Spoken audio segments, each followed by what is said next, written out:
Everyone has a relationship that seems perfect from the outside, right? Sometimes life goes exactly as we want it to. A loving spouse, beautiful children, and a happy home. But what if things aren't as they seem? What if the person you've dedicated your life to shatters the trust they've made you feel? And what if my wife's betrayal is covered by a much darker secret than you think? You are about to find out how it all started and how this terrible betrayal was revealed. Are you ready? Before dive into my story, if you don't want your life to be turned upside down like mine, subscribe to my channel to learn real lessons from the real stories we share every day, just like mine.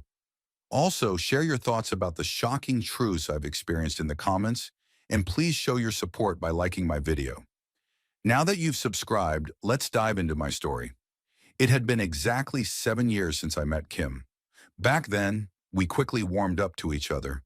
We both grew up in Midwestern America, in Christian families raised with a fear of God. God came even before family, and we went to church every Sunday. Everything was going well in our lives. While I continued my career as a successful engineer, Kim sold accounting software for a technology company based in Atlanta. When we got married, my mom and dad gave me a 3-bedroom house after I graduated from university. Our life was as happy and peaceful as everyone could have imagined. About 5 years ago, I married Kim, and since then it felt like we were living in a perpetual honeymoon. Our sex life was flawless.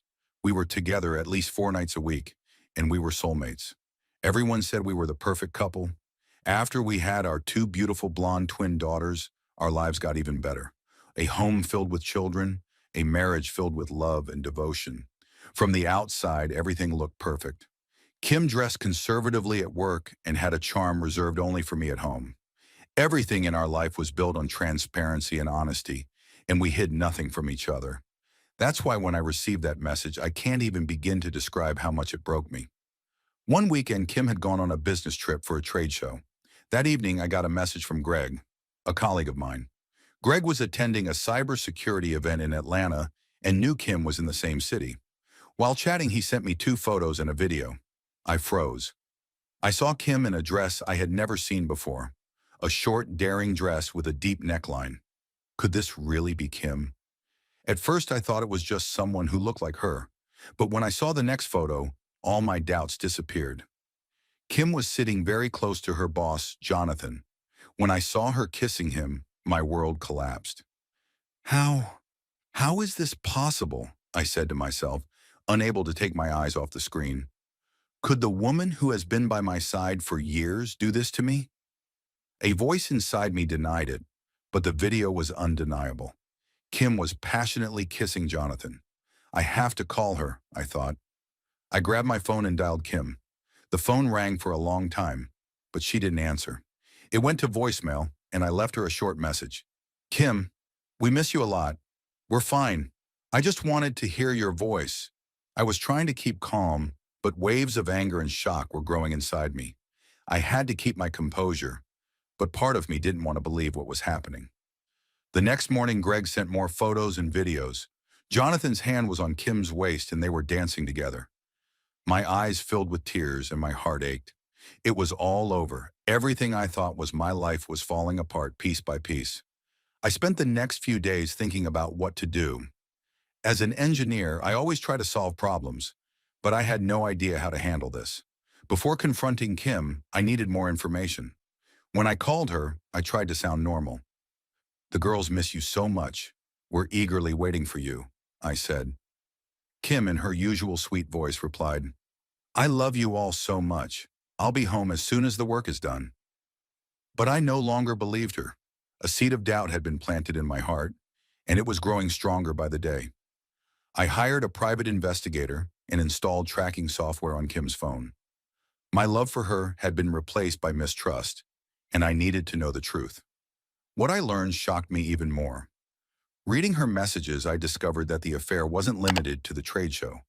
Kim had been cheating on me with Jonathan for the past 6 months, and I had no idea. She even called him Kitten in her messages. Did she give him the nickname she once reserved for me? One evening, I came home and acted as affectionate as always, but I had to hide the storm brewing inside me. Kim, how's work going at the trade show? I asked. She looked into my eyes and smiled warmly, replying, Everything's fine. Work is busy, but I miss you and the girls so much. Lies, I thought to myself. I knew now that every word she said was a lie. That night, even when she cuddled up next to me in bed, I suppressed my anger and acted lovingly. I was waiting for the right moment to put my plan into action. When Kim returned home, everything seemed normal. She was as caring and attentive as ever, but I knew it was all over. For 3 months, I never let her know that I had learned the truth. Every night she lay next to me, I acted as if these were our last moments together. But the anger inside me kept pushing me toward my final plan. The time had finally come to act. Kim, we need to talk, I said one evening when we were alone at home. She looked at me, sensing that something was wrong. What's going on? She asked, worried. I know, I said calmly. I know everything. Her eyes widened and her lips began to tremble. What do you know? She whispered. I took out my phone and showed her the photos of her with Jonathan. She froze, tears beginning to stream down her face. I can explain, she started, but I cut her off. I don't need explanations, Kim, I said. I just want to know how you could deceive me for so long. How could I have been so blind? Kim started crying. I love you. It was just a mistake. Jonathan didn't mean anything. Please forgive me. Forgive, I said coldly. You cheated on me, shattered my trust, and destroyed our family. Don't talk to me about forgiveness. The following weeks passed with Kim's tears and my growing sense of vengeance. I knew I would never forgive her, but things didn't end there. With the evidence I had gathered, I filed a lawsuit against her bosses, Jonathan and Jason. Kim lost her job, and her entire social circle turned their backs on her, and we got divorced. But one morning I received a phone call that felt like the harbinger of a tragic end. Kim had attempted suicide. Seeing her in that state broke my heart, but this was a path of no return. Everything was over, and I knew the emptiness inside me would never be filled. The day I visited her in the hospital, I sat by her bed watching her breathe. She was weak and frail, nothing like the vibrant woman I had once loved. In those moments, I felt a confusing mixture of anger, pity, and deep sadness. I couldn't shake the feeling that I had played a part in her downfall, that perhaps my revenge had gone too far. But could I really forgive her for what she had done? Could I ever forget the betrayal that had destroyed our family? Weeks later, after Kim was released from the hospital, I heard that she had moved in with her mother. She had lost everything: her career, her friends, her dignity. I felt no satisfaction in knowing that she was living in such misery. My revenge had been exacted, but it had left a bitter taste in my mouth. I had hoped that her suffering would ease the pain inside me, but instead it only deepened the emptiness I felt.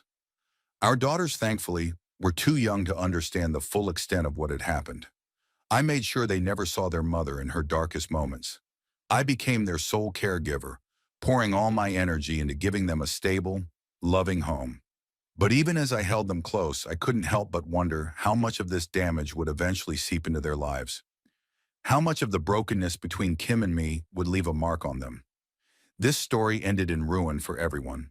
The revenge I took did not heal the pain inside me. It only created more wounds. I lost the woman I loved, but this loss had no way of being undone. Even after everything, I still mourned the life we could have had, the family we should have been. But now it was too late.